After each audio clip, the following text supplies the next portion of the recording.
Good morning and welcome to Daily Briefing. I'm Alex. And I'm Sarah. August 17th, 2026. Quick check of the weather here in Parker. 60 degrees Fahrenheit and clear skies right now, heading up to a high of 90 degrees Fahrenheit, low tonight 60 degrees Fahrenheit. Today, we're tracking global fallout after cryptocurrency giant Binance shared user data with Russian authorities, leading to an arrest. Plus, major earnings returns on big tech's massive AI investments and groundbreaking discoveries from the James Webb Space Telescope and deep space probes. Man, that Binance situation is going to send shockwaves through the crypto world. Let's get into it. All right, turning to global news. A report from CoinDesk reveals that cryptocurrency exchange Binance provided user transaction data to Russian authorities. Wait, Binance handed over user data directly to the Russian government? What did that lead to? It led directly to the arrest of an IT specialist who had donated to Ukrainian organizations. Russian law enforcement used the platform's transaction history to track him down.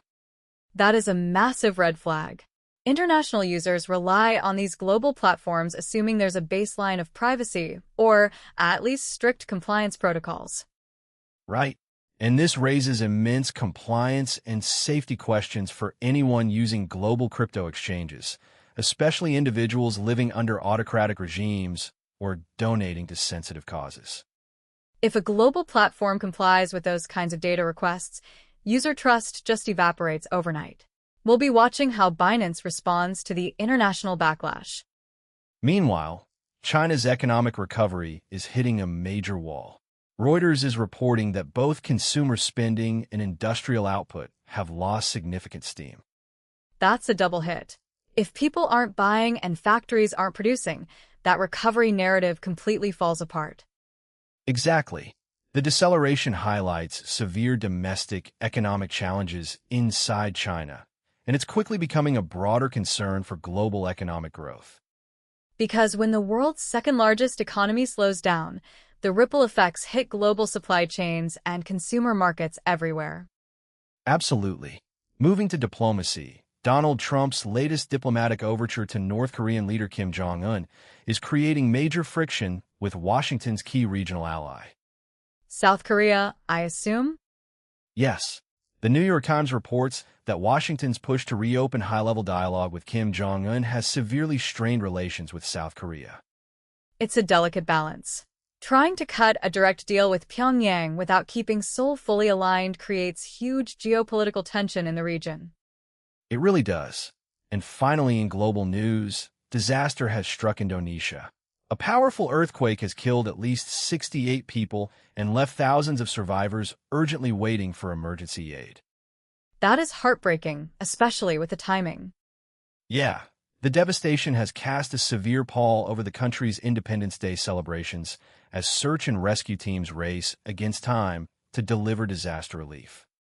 Thousands waiting for aid while trying to process that loss is just devastating. Coming up, we have major security operations and legal developments out of India. Let's move to India and Tamil Nadu. Indian security agencies have executed nationwide raids ahead of Independence Day, arresting over 200 operatives linked to an ISI-backed syndicate run by Shahzad Bhatti. Home Minister Amit Shah confirmed those coordinated operations, right? He did.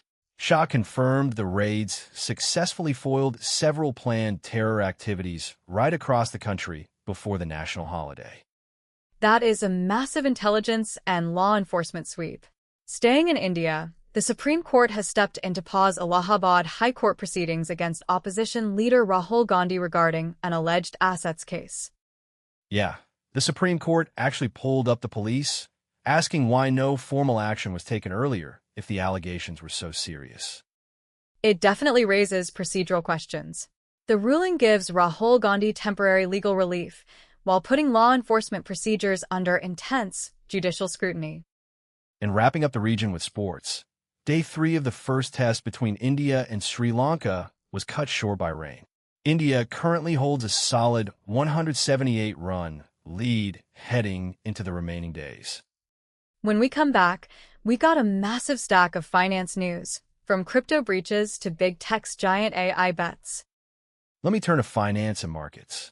We got a string of major cryptocurrency security and regulatory stories to break down today. First off, Israel's largest crypto broker, Bits of Gold, was hit by a data breach impacting 200,000 customers. Wow, 200,000 customers exposed. Were digital assets stolen? Thankfully, customer funds and digital assets remained completely secure. However, personal identification data was exposed after a third-party vendor was compromised. It seems like third-party vendors are constantly the weak link in these security architectures. That's the recurring theme. And Bits of Gold wasn't the only crypto company hit. Wallet vendor SafePal revealed a data breach of its own, exposing order details and contact info for nearly 40,000 customers. Let me guess, private keys were fine, but personal details got leaked? Exactly right. User funds and private keys were unaffected, but those 40,000 customers now face a massively elevated risk of targeted phishing attacks. If hackers know you bought a hardware wallet and have your contact info, you become a prime target for social engineering. Over in Europe, we saw a landmark regulatory move. Austrian regulator FMA handed down a €70,000 fine to exchange Bitpanda. What was the penalty for? It was for regulatory disclosure failures under the EU's Markets in Crypto Assets framework, known as MiCA. This marks Austria's first published penalty under MiCA. It might only be €70,000, but it sets a major precedent. Regulators are officially using MiCA's enforcement powers. Meanwhile, in the United States, crypto regulation remains in complete limbo. The SEC abruptly canceled a high-stakes meeting that was scheduled to advance its Reg crypto rulemaking and innovation exemptions. They just canceled it outright? Without detailed explanation, it leaves clear regulatory standards for digital assets completely stranded in political and legal uncertainty. Industry leaders have been begging for clear rules of the road, and the regulator just pulled the plug on the meeting. That's frustrating for everyone involved. Shifting to corporate finance, Alphabet is considering issuing its very first Australian dollar-denominated bond. Why is Google's parent company reaching out to the Australian debt market? To fund its massive capital expenditure mountain for artificial intelligence. AI infrastructure is costing tech giants unprecedented amounts of cash. Raising debt in foreign currencies to build out AI infrastructure shows just how capital-intensive this arms race has become. But Wall Street strategists are saying that spending is actually starting to pay off. A new Yahoo Finance report highlights that big tech's heavy capital expenditures in AI are finally generating tangible revenue gains. That's a huge shift from last year, when investors were worried companies were just burning cash on AI with no clear return. Right? Strategists note that positive earnings returns are now directly justifying these massive investments in AI cloud infrastructure. Seeing spending turn into actual earnings will keep the markets happy for now. Coming up, critical security vulnerabilities, deep space updates, and a potential home on the moon. On the tech side, we start with an urgent cybersecurity warning. A suspected China-linked threat actor is actively exploiting a critical vulnerability in Broadcom's VMware vCenter servers. What's the specific flaw they're taking advantage of? It's a directory traversal vulnerability cataloged as CVE 2026-59310. Attackers are using it to execute arbitrary code and deploy ransomware derived from the Babuk family. VMware vCenter is deep inside enterprise networks. If attackers get arbitrary code execution there, they essentially control the corporate infrastructure. Precisely. And in another cyber threat report, researchers discovered a new Linux botnet named Ivu1bot. Is this built on older malware code? It is. It builds upon the legacy Mirai codebase. It scans for internet-facing edge devices with known vulnerabilities, taking them over to build a network of SOCKS5 proxies for unauthorized traffic routing. So innocent edge devices get hijacked to bounce illicit traffic around the web. That's why patching routers and firewalls is non-negotiable. Turning to spaceflight, SpaceX has pulled off another record-breaking feat, launching back-to-back Falcon 9 rockets in rapid succession. Back-to-back launches? What were the payloads? One rocket carried satellites for Globalstar, while the other launched a mission for the U.S. Space Force. It demonstrates an incredible operational cadence for high-frequency rocket launches. Turning complex orbital launches into routine daily operations is wild. Speaking of space, the James Webb Space Telescope just spotted something bizarre in the early universe. This is incredible. Scientists analyzed an object from just 660 million years after the Big Bang.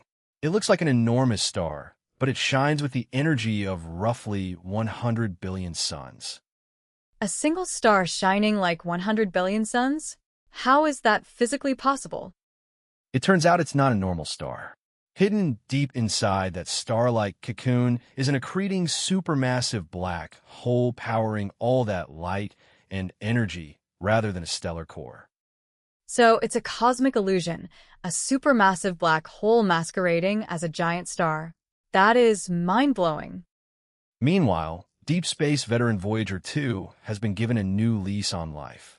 The spacecraft is nearly 50 years old and loses about 4 watts of power every year as its plutonium source decays. How is NASA keeping a 47-year-old probe running outside our solar system? NASA engineers executed a risky, all-at-once power management reconfiguration that they dubbed the Big Bang. It successfully freed up power, extending Voyager 2's scientific instrument operations by at least another year. Engineering a live power system swap on a spacecraft billions of miles away that was launched in the 1970s is just incredible engineering. And over on the moon, scientists led by UCLA have made a discovery that could define future human space exploration. They studied shaded pits and lava tubes on the lunar surface. The surface of the moon has extreme temperature swings, right? Massive swings. The exposed surface swings wildly between 127 degrees Celsius during the day and minus 173 degrees Celsius at night. But UCLA researchers found that permanently shaded areas inside lunar pits stay at a stable temperature around 17 degrees Celsius. Room temperature? 17 degrees Celsius is incredibly comfortable. Exactly.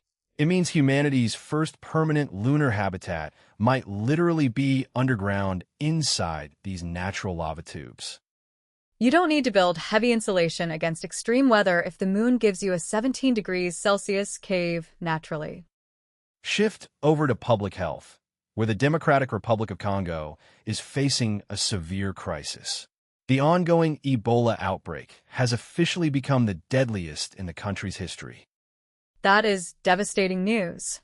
Why are containment efforts struggling so much? Public health officials are facing huge hurdles due to localized armed conflict and severely strained healthcare infrastructure, making contact tracing and treatment extremely dangerous. Fighting a deadly hemorrhagic fever while operating in an active conflict zone is an absolute nightmare for medical workers. Up next, we honor baseball and entertainment icons, plus big results on the pitch and in court. Starting sports and culture with a major loss in the sports world.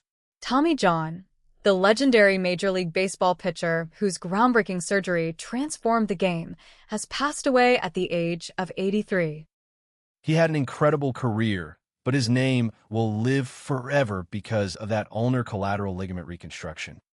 Before Tommy John had that pioneering procedure, an elbow ligament tear was a career death sentence for a pitcher. That surgery has saved literally thousands of careers since. His legacy in sports medicine is unmatched. In entertainment news, actress Hayden Panettiere, famous for her lead roles in hit TV shows like Heroes and Nashville, has tragically passed away at just 36 years old. That is such shocking and sad news. 36 is far too young. Tributes have been pouring in from fans and former co-stars all morning. She left a huge mark on television culture. Moving to legal news and pop culture, the long-delayed murder trial surrounding the 1996 drive-by shooting of hip-hop icon Tupac Shakur has officially opened. Nearly 30 years later, the trial is finally underway? Yes, court proceedings have officially begun to seek legal resolution for one of the music industry's most infamous and enduring cold cases. Decades of speculation and legal delays finally heading to an actual courtroom. That trial is going to draw massive global attention. And finally, football news out of the UK. Arsenal dominated Manchester City 3-0 to capture the Community Shield title ahead of the Premier League season. A 3-0 blowout against Manchester City? That is a statement win to open the campaign. It really is. Opta analyst stats show Arsenal completely ran riot, signaling that they are fully prepared to challenge City's domestic dominance this season. What a dominant performance to set the tone for the Premier League season. From deep space black holes to giant leaps in tech and football statements, today reminds us that innovation and persistence drive everything forward. Thanks for listening to Daily Briefing. We'll see you tomorrow. Take care, everyone.